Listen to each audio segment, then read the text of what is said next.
Kita sudah membahas tentang senyawa ionik dan senyawa kovalen. Kita sudah membahas mengenai ikatan ionik dan ikatan kovalen, beserta perbedaan antara kedua ikatan tersebut.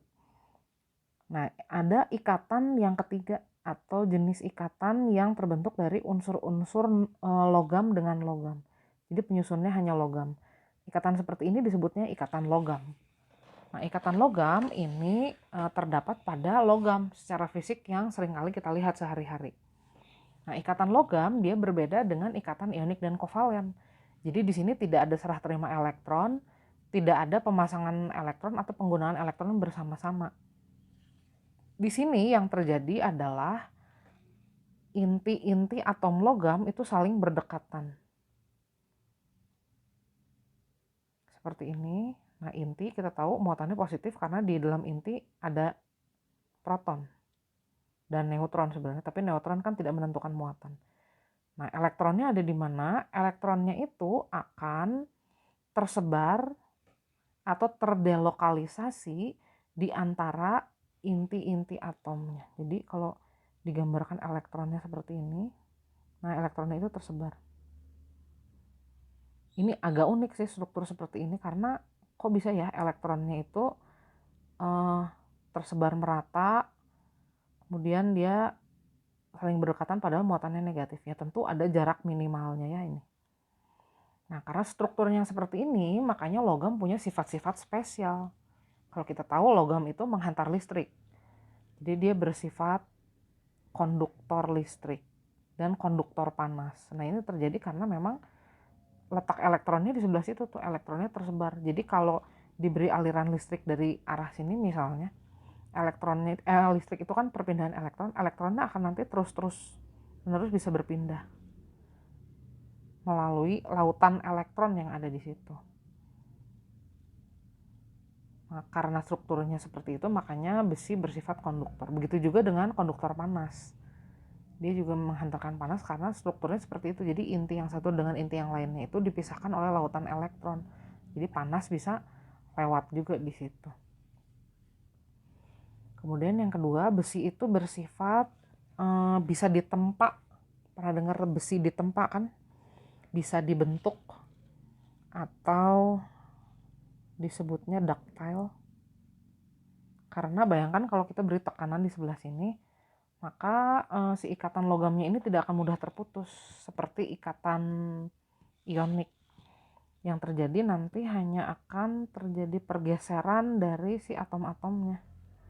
Misalnya kita anggap begini, jadi dia agak turun sedikit gitu. Kalau diberi tekanan tadi di sebelah sini. Nah, strukturnya akan berubah, bentuknya akan berubah.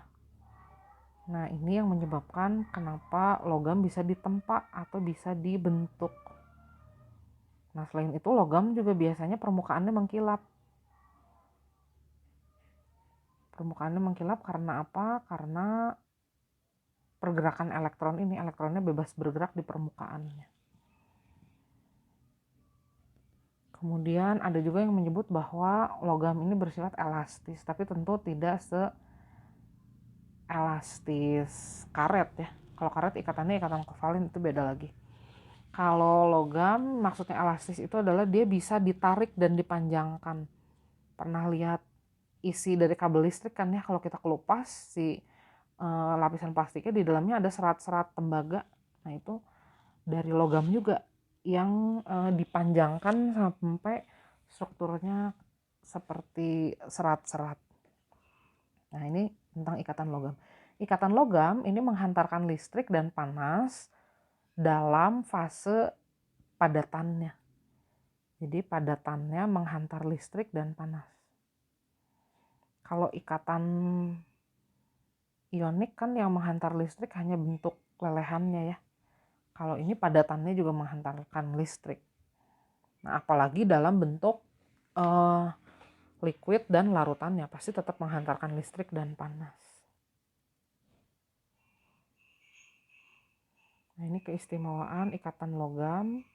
Di sini ada kumpulan inti dengan elektron yang terdelokalisasi atau awan elektron atau lautan elektronnya ini mengelilingi inti.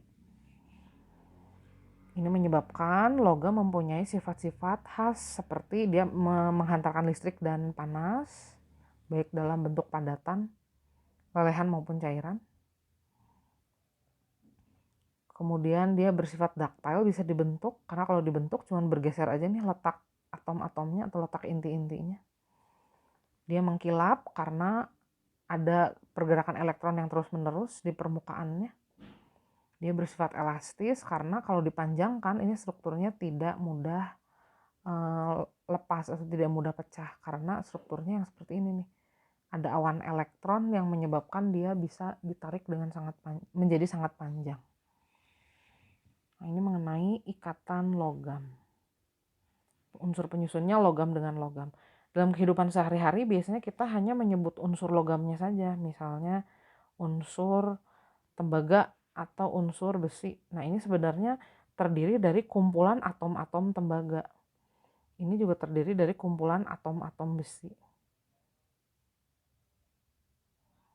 Dia menjadi suatu padatan, berkumpul menjadi satu padatan yang bisa kita lihat itu kumpulan mungkin miliaran atom.